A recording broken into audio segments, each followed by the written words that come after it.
The political uncertainty in India's neighborhood continues. Yes, we're talking about Nepal, which has a new Prime Minister now, Sher Bahadur Deuba.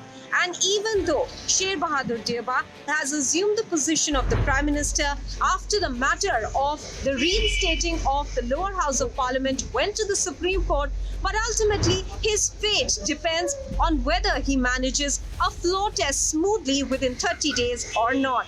Let's first help you understand what exactly happened, which has led to the change of guard in Nepal.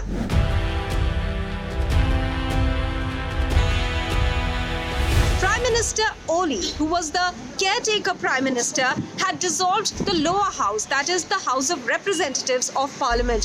This matter was taken up in the Supreme Court. The Supreme Court not just reinstated the lower house of Parliament, but also said that Bidya Devi Bhandari, the President of Nepal, has to in fact appoint Sher Bahadur Deuba as the Prime Minister by Tuesday evening.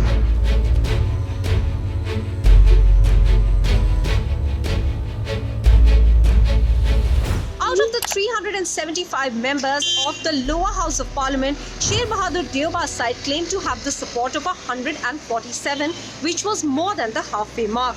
And therefore, the Supreme Court deemed it unconstitutional that President Bidya Devi Bhandari had rejected his stake to form a government. With this, under Article 76, Clause 5 of the Constitution, not only was the lower house reinstated, but President Bidya Devi Bhandari had to appoint Sher Bahadur Deuba as the Prime Minister of Nepal. But his fate also hangs on the continued support from the rival faction of former Prime Minister KP Sharma Oli, that is Madhav Nepal. Madhav Nepal's side claims to have 26 members in their support, and it will be interesting to see whether all of them do in fact vote in favor of Sher Bahadur Deuba when the floor test happens, and clearly all eyes will be on this faction.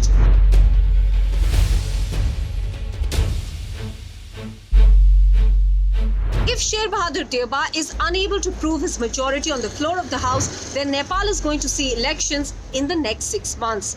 Nepal has seen a lot of political uncertainty over the last 1.5 to 2 years, when the factions within his own party, that of Madhav Nepal and Prachanda, were trying to remove him not just from the position of the Prime Minister, but also the leader of their party.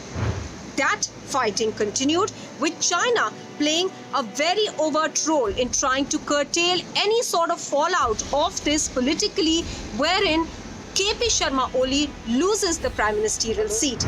That's because KP Sharma Oli has been close to Beijing and they wanted to keep him in that position.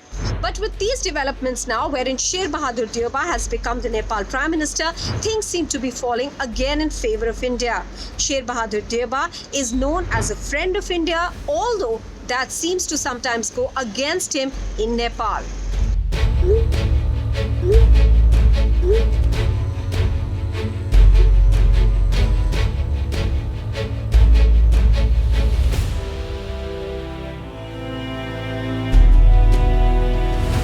Through the last 1.5 to 2 years, India maintained initially a studied silence and then finally commented saying that this was Nepal's internal matter and India has nothing to say about it.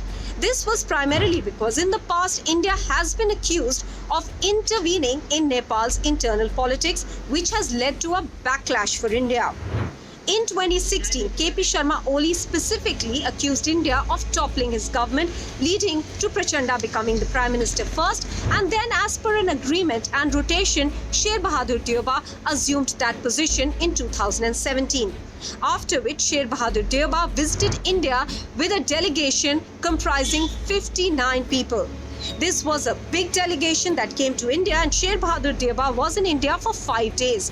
When he went back to Nepal, he was accused of not talking tough with India on some of the crucial issues like the flooding in the Terai region and some power projects.